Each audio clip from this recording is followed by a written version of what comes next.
Hello to everyone at NowFest 2020 from Johannesburg, South Africa.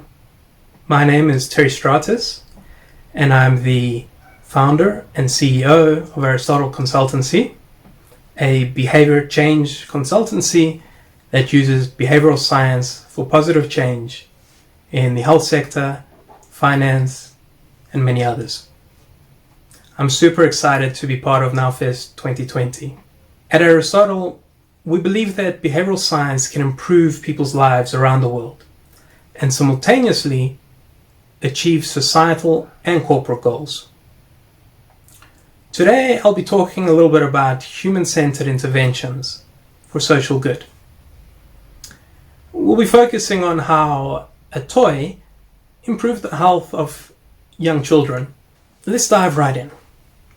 Human-centered design and design thinking put the users at the center of the work that we do. It requires us to solve real problems for real people. Now, how do we do this?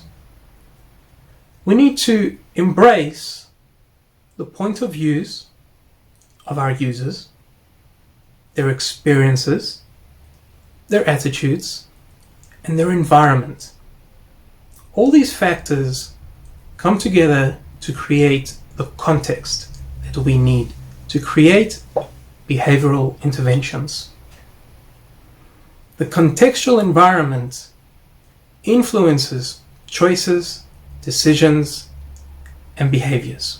Once we understand these, we're able to create far more impactful nudges and calls to action. Now, amongst the many tools that we use in design thinking and behavioral economics, there is one in that toolkit that stands out for us, and those are desire lines. Desire lines are powerful as they give us clues as to the behavior of our users. More importantly, the pre-existing behaviors. Now, we all know that change is hard. It doesn't happen overnight. Now, when we look at desire lines, instead of trying to shift our users onto a completely new path, a new desire line, once we understand the existing desire lines, we can make those small tweaks and shift along those desire lines to achieve that positive change that we're looking for. Now, desire lines are universal as well. They can be applied to any age group, in any society, in any cultural context. Now, let's have a look at how a toy improved children's health and created hand-washing habits. The simple solution: a toy.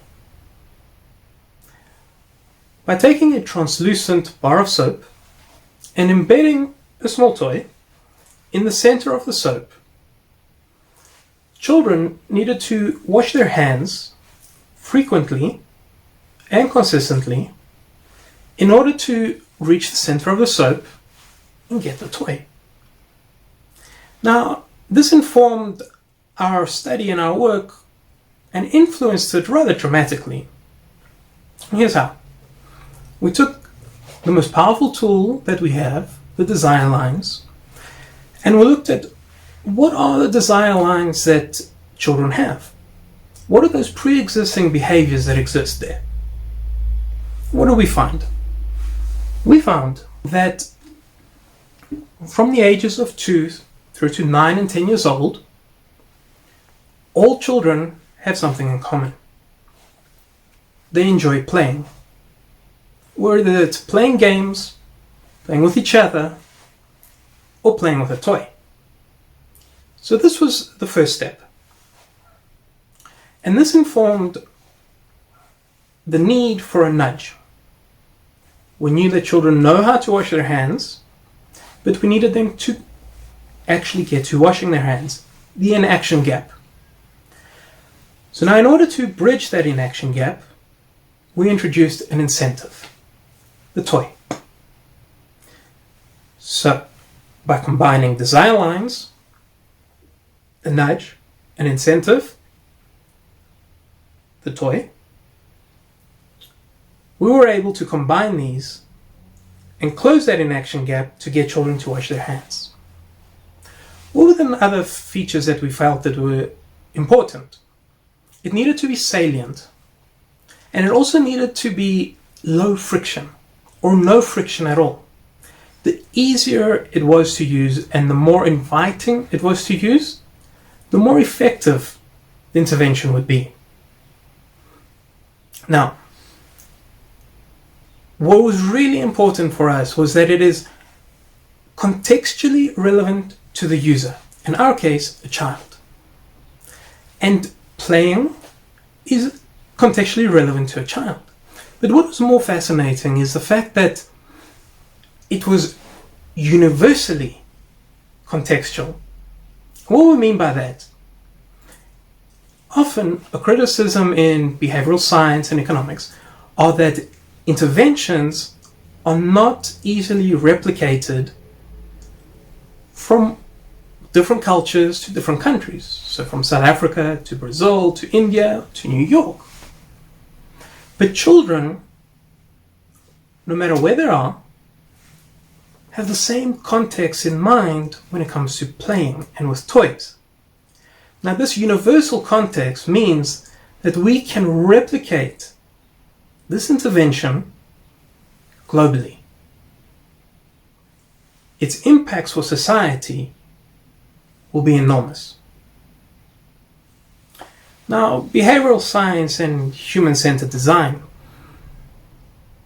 by integrating the needs of people and fusing the possibilities of technology, this allows us to take a point of view which is human-centered and create social innovation. Now, let's go back to the toy for a moment. A fascinating outcome of the toy soap is that it not only increased hand washing in the children, but it created what I like to call a microsocial norm, microsocial proof within the household. You see, the salience and the low friction created a byproduct of the change in behavior in children's hand washing. And this led to simultaneous change in the hand washing behavior and frequency of the adults and the caretakers of children in the household. So this implies that there was a benefit through this intervention indirectly to adults and the caretakers. Now again, the outcomes of this and the benefits are healthier individuals, lower medical costs, lower absentee days at work, and many, many others. Although I suspect that the adults also wanted to get the toy. We're only just scratching the surface of understanding human behavior. Once we combine technology, the potential is limitless. I hope you've enjoyed this talk. I would like to thank the NowFest team for a great job, and I'm looking forward to next year. I'm Terry Stratis, and thank you for joining me.